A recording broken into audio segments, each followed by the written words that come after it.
We got angles, we got protractors, but what do we do with them? Number one, a protractor is a tool that we use to measure different angles, and it looks like this. We have a nice interactive one here for our purposes. And an angle is when we have two line segments that come together with a common endpoint. So if you look here, we have line segment A, line segment B coming together at a common endpoint right here. Now we can classify our angles into different categories based on their measurement. The first one that we can see here is a straight line. A straight line has an angle of 180 degrees, which we can see right here, 180 degrees. We're just going to call this a straight line, and it's 180 degrees. The next one to the right, we have a right angle triangle, which is always equal to 90 degrees. When we have a right angle, it's shown by this little square in the corner of the angle, where a normal angle is a semicircle or a circle showing the angle. A right angle is 90 degrees, and we have a square to show us that it's square. It's 90 degrees. It's sticking straight up. Right angle.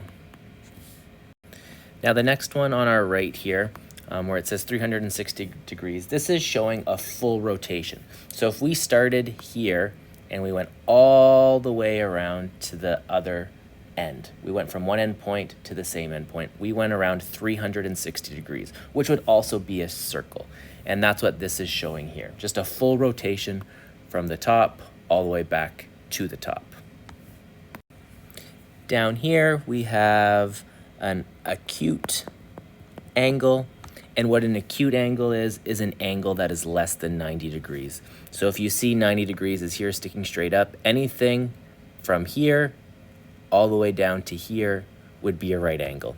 If you look here, this is definitely lower than the 90 degrees, so we can classify that as acute. Now here we have an obtuse angle, and that just means it's greater than 90 degrees. So if we go back up to our right angle, 90 degrees being straight up in the air, anything over here is going to be obtuse. And our final angle that we're going to look at is our reflex angle, which is anything past 180 degrees. So if we look back up at our straight line is 180. We can see that this angle has gone down past that 180. So that's going to make it a reflex angle. If we look on this side here, we can see that that would be an obtuse angle. And on the other side, we have our reflex. Now let's do a little bit of work with our protractor. If we see our protractor here, we can make it bigger, we can rotate it, we can do whatever we want with it. But we use this to measure the degrees in an angle. So if we line up our protractor on the acute angle here, let me just zoom up on this, and we'll bring the protractor over. If you look at the protractor, we have a little dot in the middle, and there's a horizontal line going through it. This dot, we need to line up at the corner of our angle. So I'm gonna make this a little bit smaller and line it up right in the corner so you can see the dot is right in the angle. And you have to make sure that you don't use the bottom line here. You want to use the line with the dot. Now that we're lined up, we start at the bottom, which is at the horizontal line, and we can see here that we have two sets of numbers. One says 180 and one says 0. We're going to use the one that says 0 because we are starting our calculation, our measurement here at 0 degrees. So we're going to use our outside numbers and go all the way up until we reach our next line, which is right here, which is about 32. You can see how it goes 0, 10, 20, 30. Count 1 tick, 2 tick. We could say this is an angle of 32 degrees. All right, let's look at another angle here. We'll go over to the obtuse angle and zoom up on it. We have our protractor. I look at my little dot in the middle. I line it up with the corner of the angle where the two line segments come together. And same thing, we're gonna go to where we're starting here at the 0. We're using the outside numbers because we're not starting at 180, we're starting at 0.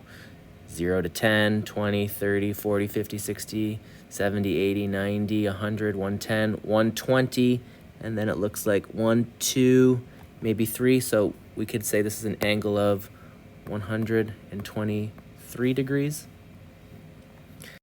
And we can look at our reflex angle as well. Let's erase this quick.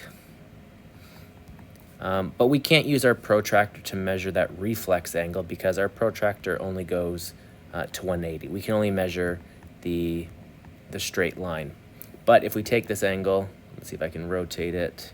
Yes, I can. I can measure this obtuse angle. So if I take my protractor, line up my dot with the corner where the two line segments come together. Now we're measuring from this side.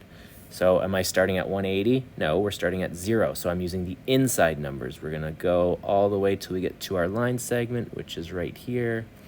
And it looks like it's about 100 and a little bit over 131. So I'm gonna mark this angle as, not a random line, but yes, a random line. We're gonna mark it as 131 degrees. So when you're using a protractor, make sure you're using the right set of numbers. Make sure you line it up properly so that your horizontal line with the dot right on the corner where the two line segments are meeting. And you shouldn't have any issue measuring any angle.